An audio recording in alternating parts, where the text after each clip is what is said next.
días a todos, bienvenidos. Oremos, pongámonos ante el Señor y que nos ayude a abrir nuestra mente y nuestro corazón a sus cosas. Padre, gracias por este día. Gracias, gracias y gracias por el don de Jesucristo. Y sobre todo, gracias por Jesucristo ya operando en nuestras vidas. Tenemos una nueva forma de concebir las cosas y una nueva forma de alabarte, bendecirte y glorificarte, sobre todo de reconocerte y de llevarte a otros lados, Señor, para testificar de que tú eres el Señor, Rey de la Gloria. Gracias, Señor, por este día. Clamamos porque nuestra mente y nuestro corazón se abran a lo que tu palabra preciosa tiene para nosotros. Guíanos y condúcenos conforme a tu Espíritu Santo. Gracias, Padre. Bendito y bendito seas por siempre y por siempre. Gracias, Jesús. Amén y amén. Bien, chicos, estamos hablando de las puertas. Recuérdense de dónde venimos. Yo no sé si ustedes saben de dónde venimos. Estoy hablando del estudio. No de que me van a venir de otro merengue. Estamos hablando del estudio. Se recuerdan que estábamos viendo los asuntos de lo que es la jornada pequeña, la jornada grande. ¿Se recuerdan, pueblo de Dios? Y que en esto hicimos un recorrido por todo lo que es las etapas desde Egipto hasta el Monte Sión. Hicimos no sé cuántos temas. Después entramos a estudiar el tabernáculo, atrio, lugar santo y lugar santísimo, y vimos cómo era el caminar. Posteriormente estudiamos la reconstrucción de Jerusalén, pero primero vimos cómo Jerusalén fue destruida, los motivos por los cuales la Jerusalén fue destruida, que es una analogía en relación al hombre, a cómo el hombre cayó, el hombre fue casi aniquilado si no hubiera sido por la misericordia de Dios, y cómo Jerusalén y el hombre quedaron hechos pedazos y la necesidad de reconstruir Jerusalén. Cuando llegamos a esta etapa vimos que habían 12 puertas, ¿se recuerdan? Cuando estudiamos el libro de Nehemías. Y aparte de que las estudiamos y dimos algunos indicios de ellas, dijimos que íbamos a entrar un estudio un poquito más fuerte en relación a esto. Y esto es lo que estamos viendo en este momento. Ustedes lo van a ver en la siguiente diagrama. Hoy nos toca hablar de un lugar ideal. Cuando estoy hablando de un lugar ideal, estoy hablando de la pequeña jornada. De esa jornada donde el hombre, Adán y Eva, no habían caído. Adán masculino y Adán femenino estaban operando en el Edén sin pecado, sin ninguna condición adversa. Por el contrario, todo era a su favor. Entonces estamos en un lugar ideal 4. Esta es la temática que les decía. Ya vimos las puertas del Señor, o la apertura de Cristo fue engendrado. Luego vimos los seres espirituales y estamos en el hombre. Y en la fase en la cual estamos en el hombre, nos estamos enfocando específicamente en el lugar ideal. La condición de Adán masculino, Adán femenino, la relación que tenían con Dios y todo lo que había ahí. Obviamente no solo vamos a tocar el plan ideal, sino que vamos a tocar que todo lo creado tiene un tiempo, pero ya saben por dónde vamos. Y por último, vamos a ver la orientación de los 5 sentidos. Ustedes pueden ver en aquella pared, ahí está ya la triple naturaleza del hombre. Está el ojo, la imaginación y la fe. Y pueden tener donde está el corazón.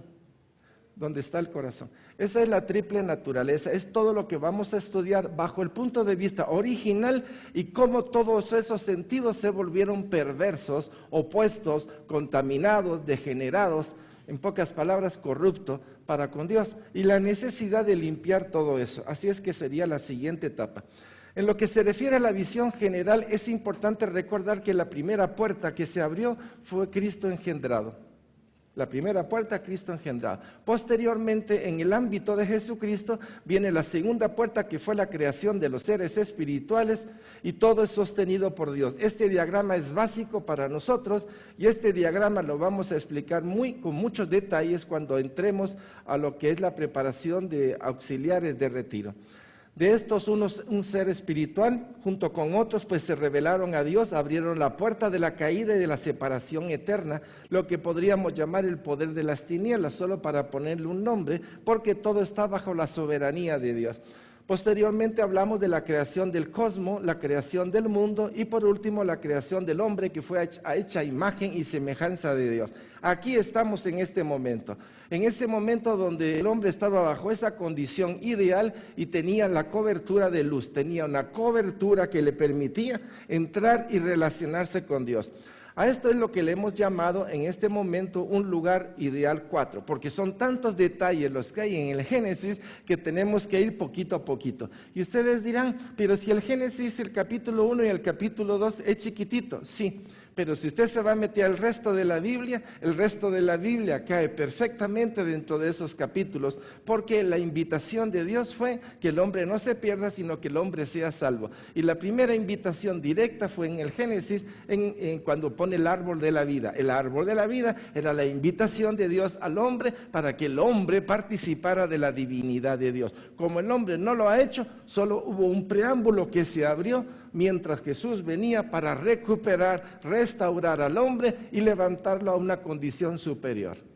Pueblo de Dios, una síntesis de una síntesis de una síntesis, pero ahí vamos. Bien, vamos a entrar un poquito más a lo que es el árbol de la vida y luego vamos a entrar al árbol del conocimiento del bien y del mal. Recuérdense que tocamos, ¿qué tocamos la semana pasada? Tocamos Adán y Eva y tocamos también el río, ¿se recuerdan? Y tocamos también el nombre cuadrangular o el tetragrama de Dios, ¿se recuerdan? Y hablamos de las 4 letras. Hablamos también de que en hebreo la palabra vida es plural, o la forma como se pronuncia es vidas. Cuando nosotros recibimos a Cristo, junto con Cristo recibimos al Padre, recibimos a Cristo y recibimos al Espíritu Santo. Por lo tanto, es una forma de enfocar vida en plural. Recibimos una familia, si se puede llamar así, y entra dentro de nosotros. Al comer del árbol de la vida, si ya lo enfocamos bajo el punto de vista de que ya somos hijos de Dios, de que hemos entendido de que la corriente, el río de agua viva, como dice Juan 7:37, ya es en nosotros, es que ya nosotros podemos hablar de que era y es comer del deleite del Padre. Eso lo vimos el día de ayer. El día de ayer entendimos que Jesucristo es el deleite del Padre conforme a la cita de Proverbios. Repitámosla, Proverbios 22:30 y dice 8:22-23. Y dice, el Señor me poseía en el principio, ya de antiguo, antes de sus obras, eternamente tuve el principado desde el principio, antes de la tierra. En el versículo 30, con Él estaba yo ordenándolo todo y era su delicia de día y de día en día, teniendo solaz delante de Él en todo tiempo. En pocas palabras, si usted se da cuenta, el gozo del Señor es Jesucristo. Me refiero al Padre. El gozo y la plenitud del Padre es Jesucristo. La delicia de Dios es Jesucristo. Y como Él es, que es amor, Él no puede escatimar, Él no compartir lo que Él es con lo que es el hombre o la obra hecha por Dios. El hagamos al hombre a imagen y semejanza. Y la delicia de Dios fue presentada como una propuesta al hombre. Y con ello obtenemos la experiencia de tener un río que brota desde el interior. Todo lo que estaba en el Edén, todo lo que estaba en Edén, en chiquito, se volvió en grandote en la gran jornada. Se volvió grandote. Y la única forma de poderlo entender era que bajara aquel que conocía todo. ¿Y quién tenía que bajar? Cristo. Él bajó. Por creer en Jesús es que este río se hace en nosotros. Juan 7:37-38. En el último y gran día de la fiesta, Jesús se puso en pie y alzó la voz, diciendo, si alguno tiene sed, venga a mí y beba. El que cree en mí, como dice la Escritura, de su interior correrán ríos de agua viva. En este caso nosotros pudiéramos decir, es posible que más de alguno me dirá, vos, ya el mío ya no es río, sino que es un riachuelo. A estas alturas del partido, es posible que entre nosotros pueda existir esta situación.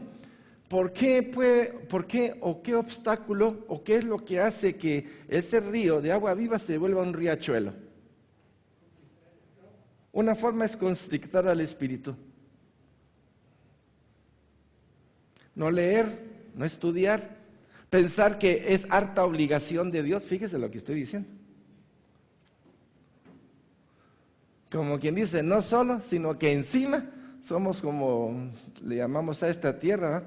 Siempre con la mano extendida para recibir sin dar o la respuesta del amor de Dios en nosotros, que debería de ser una respuesta de amor hacia Él, nos acomodamos y lo único que hacemos es que, como en la familia o la familia nos acostumbró a recibir, a tener y a poseer, pensamos que también Dios es así, y no es cierto. Esas ideas equivocadas hacen que en vez de ser un río de agua viva, se convierta en un riachuelo, y con cuestión de tiempo, un riachuelo que a veces hiede. Fíjense ustedes hasta dónde o cómo puede ocurrir todo esto. Comer es creer en su palabra, comer es creer en Jesús. Esta es la síntesis del árbol de la vida. Comer es creer en lo que Dios dijo. Por eso es que el principal pecado de todo esto es no haber creído en Dios. El no creer en Dios, como dijimos el día de ayer, es una ofensa no solo a Jesucristo, sino al Padre. Era el Padre que estaba compartiendo la vida infinita o la vida eterna de Jesucristo para nosotros, como quien dice, en primera intención. Adán, al comer de Cristo, hubiera tenido el accionar y responder de Cristo en todo: sus pensamientos, sus sentimientos y su obrar.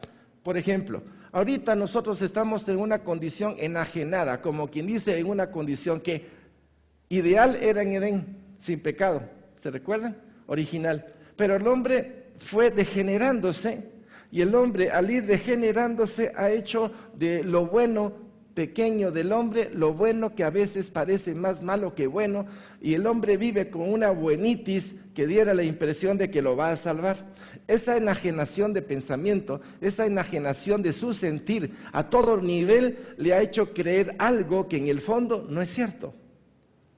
Y es Cristo quien nos viene a revelar que el hombre bueno por sí mismo no se salva, porque el hombre bueno por sus propias obras lo que está haciendo es vanagloria de sí mismo, exaltación de sí mismo. Entonces, si Cristo hubiera entrado, nosotros tendríamos el pensamiento ¿de quién? De Cristo. Quiere decir que en el Edén, el comer del árbol de la vida, hubiéramos tenido el pensamiento, el sentimiento, el obrar de Cristo. Como eso no ocurrió y el mundo nos ha enajenado, ¿en qué condición nos encuentra Cristo? Paupérrima. Por eso Romanos dice que debemos de conformar nuestro pensamiento no al siglo presente, sino al pensamiento ¿de quién? De Dios. ¿Tiene sentido? Vean cómo de un lado se enajenó, hasta dónde llegamos, y cómo el Espíritu Santo nos tiene que sacar de ese pensamiento torcido y corrupto y llevarnos al pensamiento de Cristo, sometiendo todo pensamiento, toda idea a los pies de Él. Porque de otra manera el pensamiento no se envuelve, el medio no se envuelve. Proverbios 8:31, me regocijo en la parte habitable de su tierra, y mis delicias son con los hijos de los hombres. Realmente nuestro pensamiento tiene que entrar al pensamiento de la limpieza de Dios. Dios es santo y su pensamiento es santo.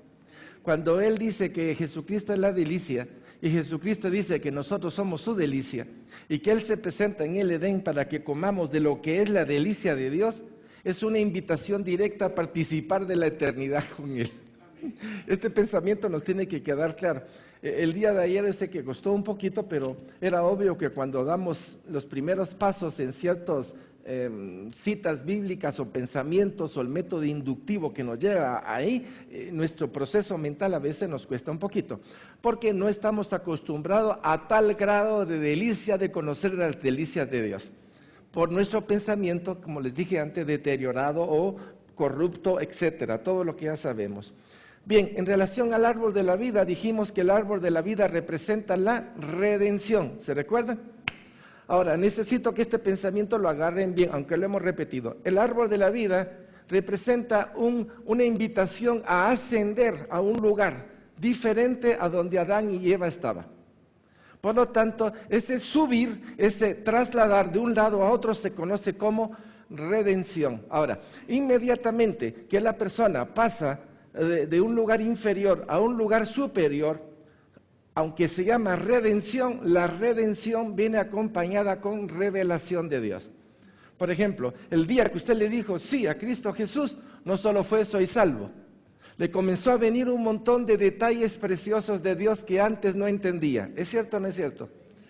Y comenzó el proceso de primero redención y comenzó a venir la revelación. Ahora entiendo la palabra de Dios.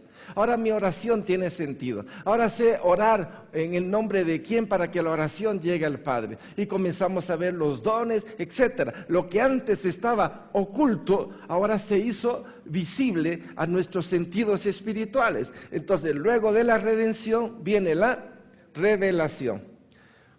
¿Cuál podría ser la revelación? Bueno, hay muchos detalles, pero hemos hablado de estos tres porque ya lo hemos estudiado. Ya entendemos que Cristo es el camino, la verdad y la vida, ¿o no? Ya entendimos que el mediador es Jesucristo, no como antes donde estábamos que pensábamos que las buenas obras y que por medio de no sé quién y por medio de no sé cuánto podíamos entrar en la parte de atrás del templo de Dios. ¿Cierto? Ahora ya sabemos que no, todo eso nos ha venido.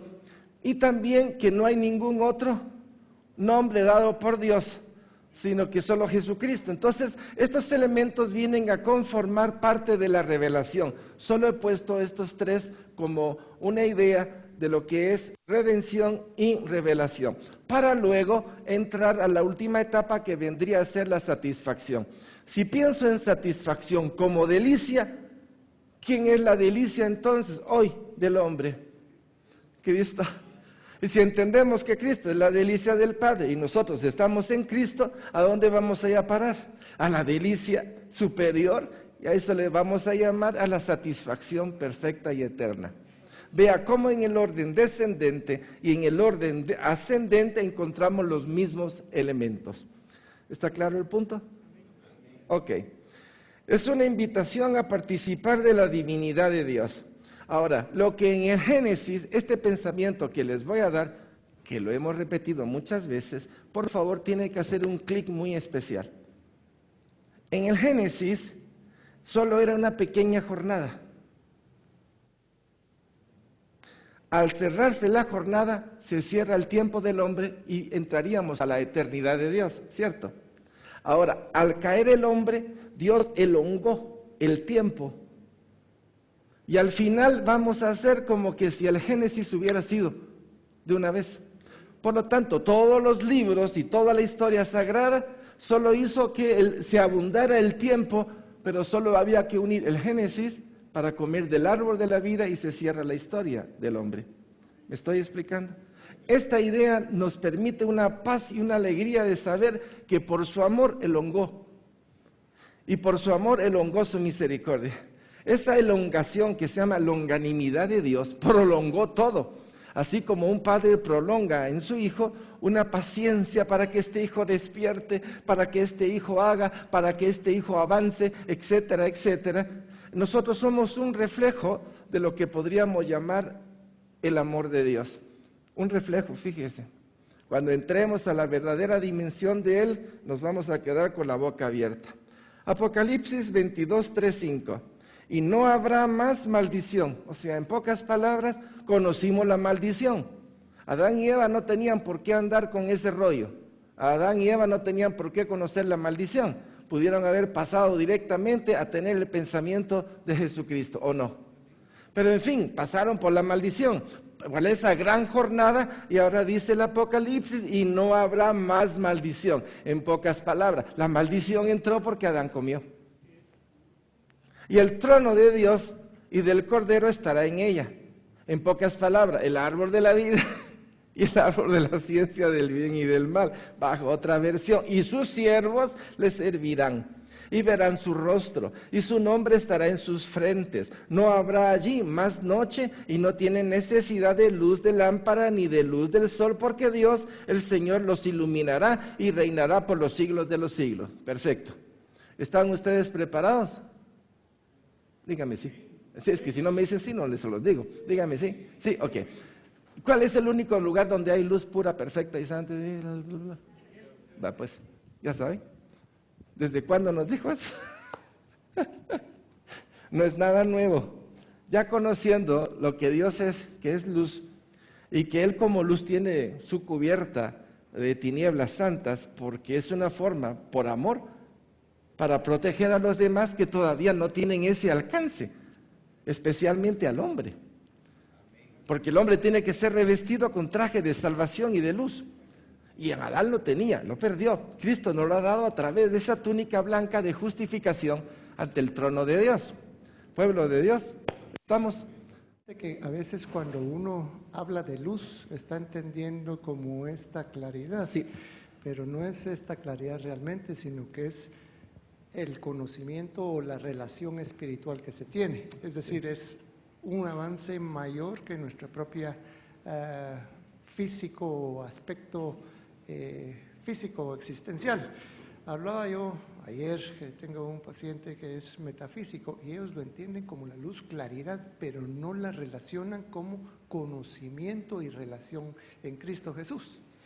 Entonces es otro hecho que pienso yo que es importante que podamos diferenciar. No es la luz física, sí, es una relación espiritual. Sí, total.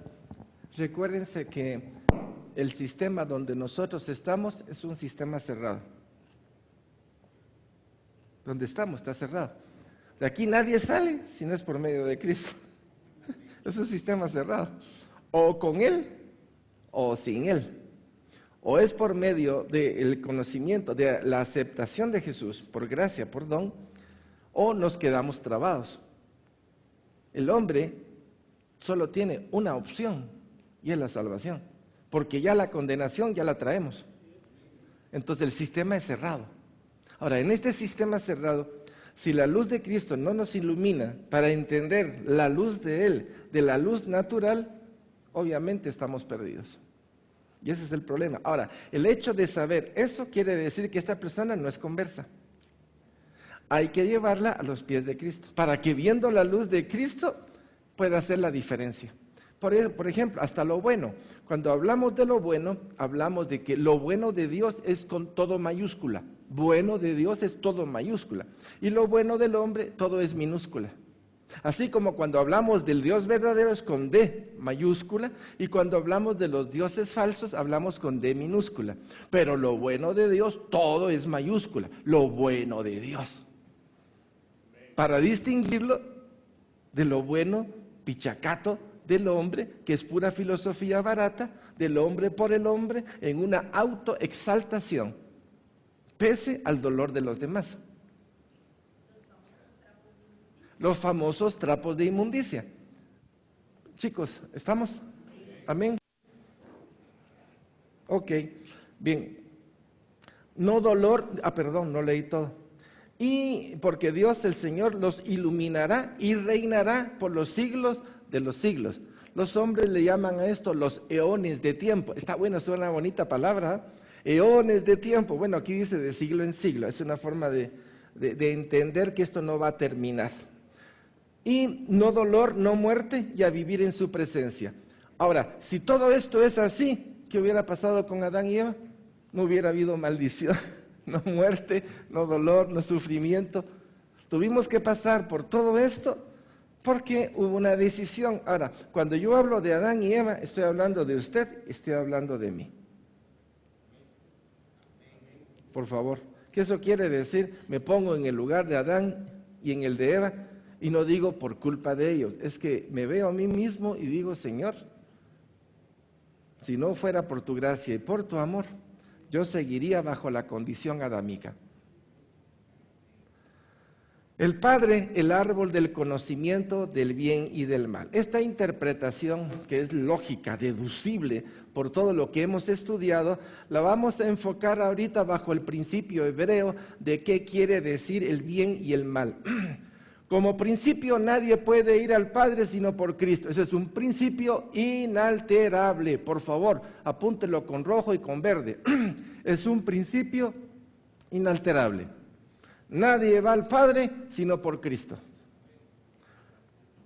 Comer del árbol prohibido trae dos situaciones. Estamos hablando ahorita del árbol de la ciencia del bien y del mal. La primera se conoce como la desobediencia directa a la orden de Dios. El Señor fue muy específico: coman de todos los árboles, y eso quiere decir, usted tiene que comer del árbol de la vida. Y más tácitamente dice, no comas de este árbol, porque si comes morirás. Aquí hay un juego increíble de situaciones. Era desobediencia, fue el sexo lo que lo pervirtió al hombre, le hizo caer, ¿Cuál es la esencia de todo esto? Y en lo personal yo no me retiro de la palabra. Si Adán y Eva no le creyeron a Dios por lo que Él dijo, primero la autoridad que es Dios. Él dijo, no comas. Por lo tanto, lo que estaba en juego era la credibilidad de Dios. Yo no sé cómo se siente usted cuando su hijo amado ante los profesores lo pone a usted en una especie de a saber sí y a saber no. ¿Cómo se sentiría? Yo compartía que ahorita que decías eso me venía a mí cómo eso está tan arraigado en el corazón del hombre, porque precisamente eso es lo que pasa con los niños cuando empiezan a ir al colegio. Inmediatamente la mamá pasa a un segundo plano y la maestra es todo, ¿verdad? El niño olvida quién lo ha cuidado, lo ha amamantado y todo, y pone a la maestra en un plano superior. Así es. Y posteriormente vienen a ocupar otros esa posición. Ahora, esto para nosotros es importante, porque Dios, como Padre, ocupa la posición máxima de autoridad, en todo sentido. Entonces, lo que estaba en juego era el nombre del Señor.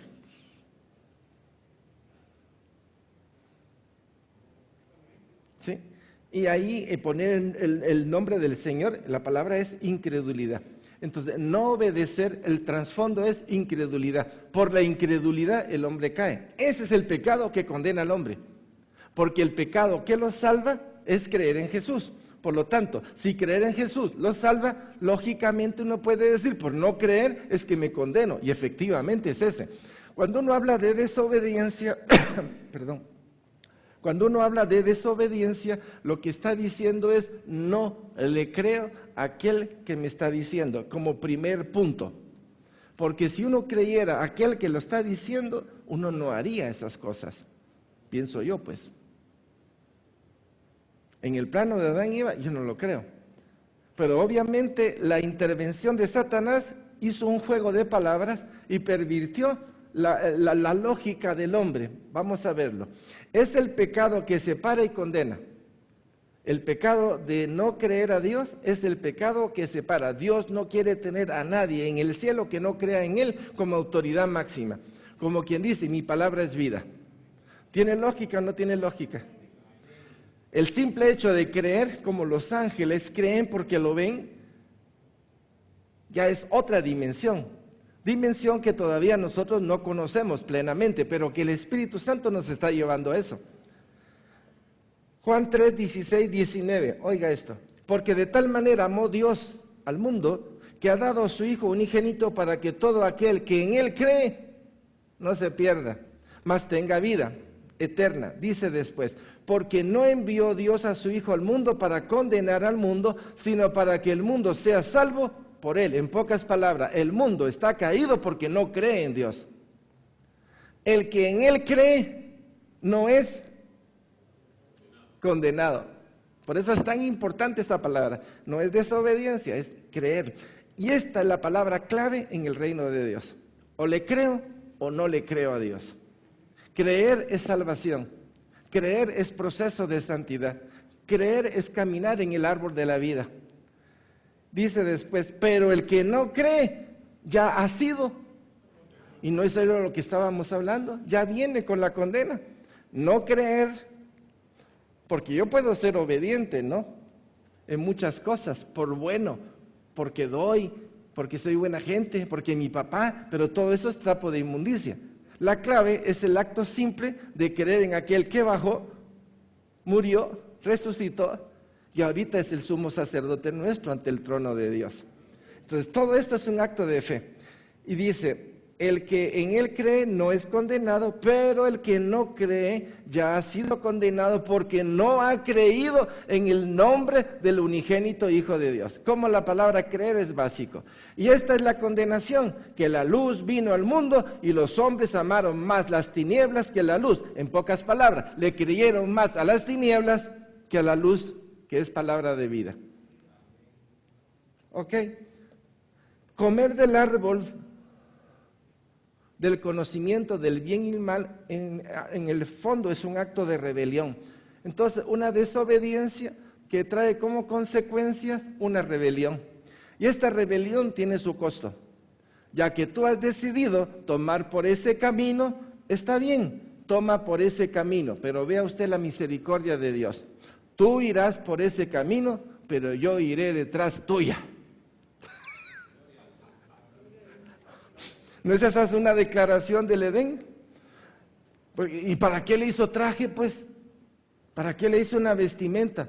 ¿Para qué le hizo una toga de piel de animal? Algunos dicen que es un animal que sacrificaron. Pues yo no sé si fue uno o fue dos. Lo que sí sé es que hubo derramamiento de sangre. ¿Por qué iba a matar a inocentes para darle un traje a los culpables? ¿Por qué? ¿Por qué cuando sus hijos hacen cosas que no están bien, usted le prepara la comidita para dársela más tarde y se la calienta? A ver, sonría y dígame por qué. Ahí está. ¿Usted qué cree? ¿Que Dios los dejó solo porque no, esto mejor hago otro hombre? No. Permaneció fiel a la imagen y semejanza, al polvo. Permaneció fiel. Por eso hay tantos detalles, uno detrás de otro, en el que uno dice, como yo no entendía, perfecto, en mi ignorancia escupí para arriba, pero resulta que lo que escupí para arriba por ley de gravedad vuelve a caer. Y la ignorancia nuestra es esa, lanzamos un montón de cosas que cayó sobre nosotros, porque cuando no entendemos, pobre Job, a Job se lo llevó el mar. Pero llegó a cierto extremo en el cual tuvo Dios que enfrentarlo. No sé si son 56 o 66 preguntas cuando estudiamos este libro. Ustedes van a ver 56 o 66 preguntas. Tito, tengo ya la Biblia, si alguien me la puede pasar, porque hay de una en una fui apuntando usted. De las preguntas que el Señor le hizo, se me puede buscar Job capítulo, está entre el 39 y el 41. Creo que ahí vas a ver las preguntas, dime cuántas son. Este tipo de pregunta invadió la mente de Job porque no le entendía. O sea, la ignorancia de Job era enorme. Pero si usted se va al capítulo 1, él era perfecto, recto, apartado del mal y temeroso de Dios. Y aún así, ¿qué tenía dentro de sí? Una bolsa gigantesca de ignorancia. 75 preguntas. 65. ¿Cuántas preguntas cree usted que respondió Job? 0 sacó. Fue el 0 más olímpico que yo he visto. Y al final dijo, Señor, yo de oídas. Y eso nos pasa a nosotros. Cuando el Señor nos pasa de un nivel a otro, nos damos cuenta de lo torpe, insensatos que habíamos procedido. Primero, el Salmo lo dice, que nos comportamos como bestias. Y luego decimos, bueno, ya no somos bestias, ya somos hijos de Dios. Pero si el Señor nos sube un poquito y miramos como hijos de Dios, cómo nos hemos comportado, decimos, Señor, perdón. Como en cada faceta espiritual, el Señor nos va pegando una severenda limpieza, la cual la conclusión es, Señor, al final de cuentas, la oración es, líbrame de ángel, líbrame de mí mismo, Señor. Porque cada cosa que descubro, ¿vamos bien? Ok. Enfocando las consecuencias para que la tengamos clara. Comer del árbol de la ciencia del bien y del mal era la pérdida de la inocencia, pérdida del vestido y la justicia original, pérdida de la relación y separación del Señor con el hombre, la pérdida temporal de la redención. Se perdió temporalmente la redención. ¿Tiene sentido? ¿Cuánto tiempo vivimos en oscurana? Hablemos de su vida, de mi vida. En mi vida fueron 35 años de vida de oscurana, no veía nada. Pero con mis trapos de inmundicia yo pensaba que era rey, que era sacerdote, que era un príncipe y que posiblemente mis papás no eran mis papás porque yo posiblemente venía de otro sistema solar. Esa egolatría, esa sensación de más es lo que produce la carne, del orgullo, de revelación, el orgullo de satisfacción y el orgullo de revelación. Lo que tenemos aquí. Condenados a muerte y al infierno, y con la iniquidad operando dentro de nosotros, un río de maldad y perversidad fluyendo libremente, el orgullo de revelación, de redención y de satisfacción. En pocas palabras, el comer del árbol de la vida nos ponía en esa situación, ¿o no? Ahora ustedes me dirán, ¿y por qué te estás adelantando? Porque nosotros ya comimos del árbol de la vida. Pero así como le hemos dicho sí al Señor, permítame decirle, el único que se puede excluir del reino de Dios es usted o soy yo. Por la estupidez y la necedad con la cual queremos caminar a puro, mejor no digo el nombre, a puro tubo queremos hacer las cosas y no dejamos que Dios sea Dios. Y este es el problema, queremos a Dios como Salvador, pero no lo aceptamos como Señor de nuestras vidas. Y ahí nos quedamos trabados. ¿Me expliqué? Y es ahí que muchos fluimos y muchos caminamos como mariposita sin darnos cuenta el peligro de que somos o podemos ser presas de Satanás. Primera de Pedro 5:8 lo dice. Porque el enemigo está como un león rugiente viendo a quién devorar. Cuando no tenemos conciencia de eso, andamos como mariposones y mariposas papaloteando por un montón de lados, pensando que a donde nosotros vamos, el Señor va a ir. Permítame esclarecer. El Señor nos puede acompañar atrás, pero el papel de Dios no es ir atrás, es ir adelante.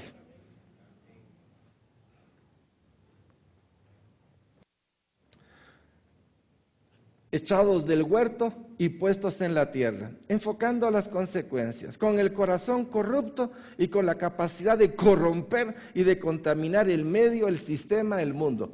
Miren, una cosa es la caída, ¿ok? Estás tú separado, porque comiste de lo que no tenía. El problema es que no solo es el pecado de incredulidad, sino lo que entró dentro de mí. Esto es diferente. Lo que entró dentro de mí, no quiero verlo. Pero lo que entró dentro de mí es esa caja, la iniquidad, que es una caja de Pandora, que pervierte todas las cosas. Si no la enfoco dentro de mí, no puedo caminar en vida interior. Y me voy a quedar como un enano espiritual, siempre reclamando y siempre señalando. El proceso es interior y es vida interior. Y la vida interior quiere decir batalla frontal contra la carne. Primera de Juan 2:15. No améis al mundo ni las cosas que están en el mundo. ¿Quién contaminó el mundo? Yo sé que ustedes pueden decir Satanás, pero el que se ha encargado de hacerlo pedazos es el hombre. Si alguno ama al mundo, nosotros hemos dicho que el mundo es como un supermercado de placer. El mundo que es bueno, porque Dios lo hizo todo bueno, el hombre ha hecho del mundo un supermercado para la satisfacción de su cuerpo, de su alma. Entonces, si alguno ama al mundo, el amor del Padre no está en él, porque todo lo que hay en el mundo, los deseos de la carne, los deseos de los ojos y la vanagloria de la vida, no provienen del Padre, sino del mundo, y el mundo pasa y sus deseos, pero el que hace la voluntad de Dios permanece para siempre. Aquí es donde nosotros nos encontramos en entredicho generalmente, bajo el poder de las tinieblas. Estamos hablando de las consecuencias, no hemos dicho que el hombre ha caído todavía, estamos viendo lo que nosotros ya sabemos que va a pasar, pero estamos hablando del plano ideal. Bajo el poder de las tinieblas, bajo la ignorancia y la diversidad de velos de tinieblas. El día de ayer les decía que es más peligrosa la ignorancia que las tinieblas. Y ustedes miran, a la voz, no te creo, permítame decirle algo. Cuando uno ve las tinieblas, es porque tiene conocimiento de las tinieblas. Cuando uno tiene ignorancia, ni sabe que las tinieblas existen. Entonces, un enemigo, y que entra, es imposibilitarnos para que podamos entender las cosas de Dios. Entonces, aparte de la ignorancia, están esos velos que nos hacen pedazos. Ahora vamos a ver algunos velos para que ustedes sepan la condición ideal en la cual estaba Adán y Eva y la forma como la iniquidad o la corrupción hizo pedazo todos los sentidos del hombre. Velo que envuelve a todas las naciones. Isaías 25, 7, 8, y esta cita apúntela como con 20 colores. Y dice, y destruirá en este monte la cubierta con que están cubiertos todos los pueblos y el velo que envuelve a todas las naciones. ¿Cómo están todas las naciones? En un velo, quiere decir, no puedo ver más allá de este velo. Póngase usted una de esas bolsas de basura negras, grandotas, póngasela encima y dígame qué mira. Lo negro. Míralo, pero no mira nada. Y si le ponen 2 o 3, ¿cómo se sentiría? Asfixiado, ¿verdad? Destruirá la muerte para siempre y enjugará el Señor toda lágrima de todos los rostros y quitará la afrenta de su pueblo de toda la tierra, porque el Señor lo ha dicho. Si examino bien este texto, puedo saber que el hombre tiene cubiertas de velo. Ahora, aparte son las cubiertas de Dios. Por favor, entendamos. Está la cubierta santa, que es por amor, pero esta es una turbación de lo bueno de Dios. Quiere decir, si yo tomo de lo bueno de Dios y lo saco de Dios, ¿en qué lo convierto? En pecado. Y si tomo de las tinieblas santas de Dios y las turbo y se las meto dentro de su corazón, ¿en qué se convierten estas tinieblas? Tinieblas de maldad, con propósito de robar, matar y destruir. ¿Vamos agarrando bien la figura? Otra cita, Isaías 29:10, porque el Señor derramó sobre vosotros espíritu de sueño y cerró los ojos de vuestros profetas y puso velos sobre las cabezas de vuestros videntes. No solo es el pecado, también el Señor hace esto por la necedad de un pueblo, porque es una forma, se llama gracia coercitiva de Dios. Cuando el hijo pródigo se retira de su papá y se lleva toda la fortuna, estamos en Lucas 15, resulta que el hijo pródigo va a hacer lo que le gusta, lo que la carne le gusta. Y llega un momento en que se le gastó su plata, pero en ese momento en que se le gastó su plata, dice que se presentó, ¿qué? Una hambruna.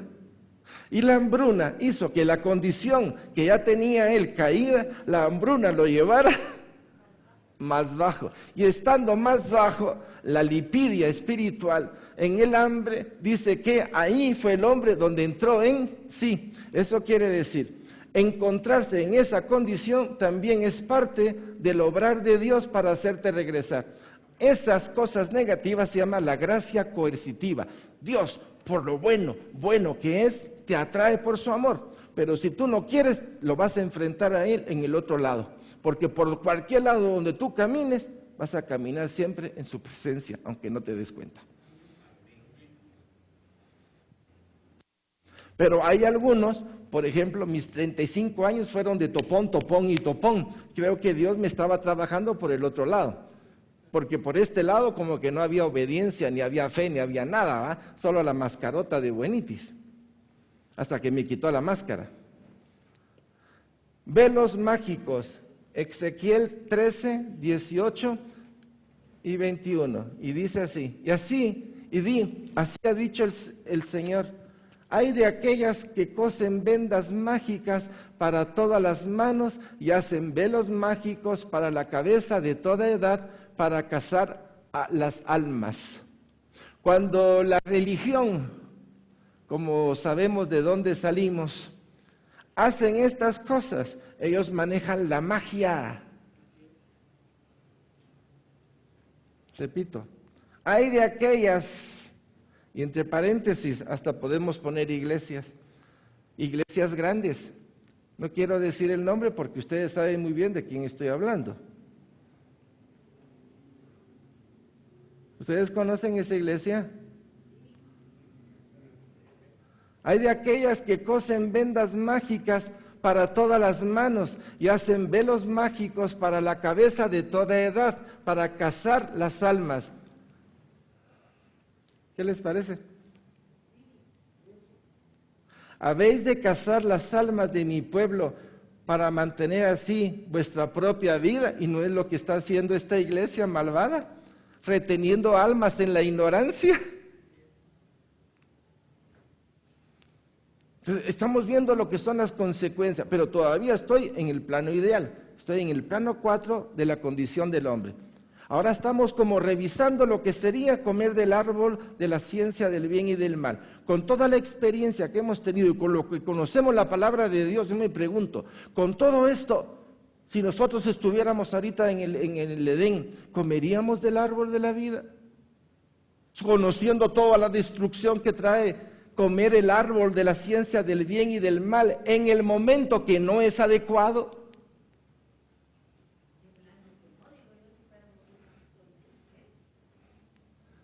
¿Qué opina usted, Jorge? Sí. Con todo lo que ustedes tienen ahorita, porque ya viéndolo de este lado de la historia donde ya conocemos a Cristo y teniendo todo esto, ¿cómo debe de ser su vida de hoy en adelante? ¿Se quiere autocuentear? ¿Quiere seguir con el autocuenteo? ¿Con el baboseo? Conociendo todo esto, ¿estaría usted jugando y tocándole el bigote a Satanás?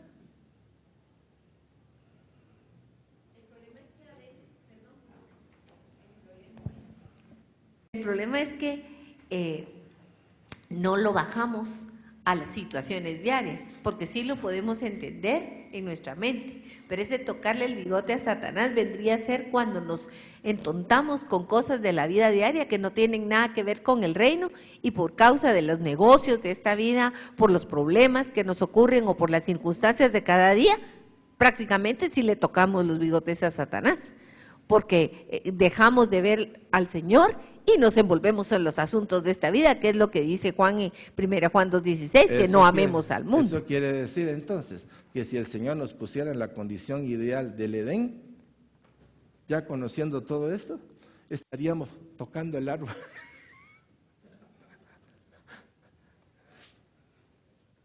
O se hace la obra de Cristo en nuestras vidas, o la vamos a pasar como aquella avioneta en tormenta todo el tiempo.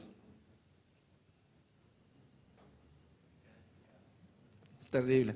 Ezequiel 13:21 y dice: romperé asimismo vuestros velos mágicos y libraré a mi pueblo de vuestra mano y no estará más como presa en vuestra mano y sabréis que yo soy el Señor. Nosotros podemos decir hoy: el Señor es el Señor. Él fue el que me sacó de la muerte. Yo puedo tener una posición de lo que se llamaría enano espiritual. Perfecto, usted puede ser un enano espiritual, pero usted no tiene por qué quedarse ahí.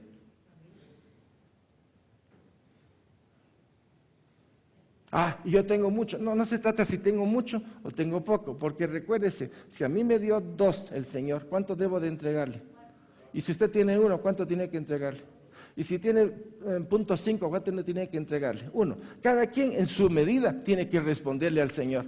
Al que mucho le ha dado o al que poco le ha dado. Por lo tanto es proporcional. Aquí no puedo hablar de que soy más o de que soy menos. Es tonto compararme. Pero de algo estoy seguro. Todos tenemos que avanzar. O 1, o 2, o 3, o 4. El doble de lo que Dios nos ha dado. Cada quien es responsable de eso. Aún tienen el velo. Estoy ahorita en el Nuevo Testamento. Segunda de Corintios 3, 14, 16. Pero el entendimiento de ellos se embotó. Está hablando de los judíos. Porque hasta el día de hoy, cuando leen el antiguo pacto, les queda el mismo velo no descubierto, el cual por Cristo es quitado. ¿Cierto? Y aún hasta el día de hoy, cuando se lee a Moisés, el velo está puesto sobre el corazón de ellos. Pero cuando se conviertan al Señor, el velo será quitado. Entonces quiere decir que el velo que pusieron en el Edén sobre Adán, que lo traemos todos nosotros, la única forma de quitarse el velo es por medio de la sangre del Cordero, es por medio de Cristo, de creer en Cristo. De otra forma, el velo no se quita. Un camino nuevo y vivo, Hebreos 10, 19, 20. Así que, hermanos, teniendo libertad para entrar en el lugar santísimo por la sangre de Jesucristo, por el camino nuevo y vivo que Él nos abrió a través del velo, esto es de su carne.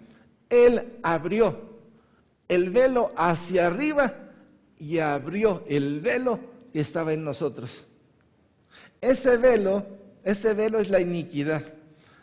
Si aquí está la mano de Dios, y yo pongo una burbuja encima de la mano de Dios, todos los que están en ese círculo no pueden ver a Dios.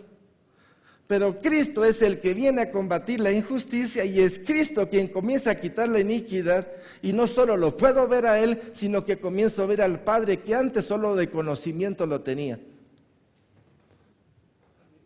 ¿Vamos bien? Al romperse el velo hacia arriba, quiere decir que se ha roto primero en nosotros. Es en nosotros donde Cristo está operando y quitando los distintos velos. No solo es uno, son un montón de velos. Todos somos ignorantes en algún área de nuestra vida. Y somos ignorantes especialmente en las cosas de Dios. Y cada cosa, cada verdad de Dios nos quita algo que nos impedía ver lo que estaba detrás de ese velo. Por eso es que la palabra de Dios es progresiva. Y la palabra progresiva es nueva intensidad de luz que nos saca de nuestras tinieblas, pero sobre todo de la ignorancia. Mi pueblo fallece por falta de conocimiento, pero especialmente a quien voy a juzgar es a los sacerdotes, porque no enseñaron al pueblo la verdad. En pocas palabras, estos sacerdotes han mantenido cautivos a estas almas. ¿Estamos? Ok. Vamos a parar aquí y el próximo lunes seguimos. Oremos. Padre, gracias por este día, gracias por tu amor y misericordia, gracias por tu palabra y gracias, Señor, porque tu palabra está actuando como un martillo, como un clavo, como una espada, como lo que tú eres, Señor, porque estás seccionando en nosotros la ignorancia y poniendo tu luz que nos abre el camino para entender tus propósitos en nosotros. Gracias, Señor. Ayúdanos esta semana a entender tu palabra y a encontrar en todo esto un camino que nos dé la alegría y el gozo de reconocerte en todo momento y proclamar tu santo nombre. Bendigo sus vidas, sus matrimonios, sus familias y clamo a Dios para que el día de hoy usted sea un evangelista, un predicador, alguien que llegue a otros y les muestre la grandeza del hombre que vive en ustedes, que es Cristo Jesús, Rey de la Gloria. Que el Señor les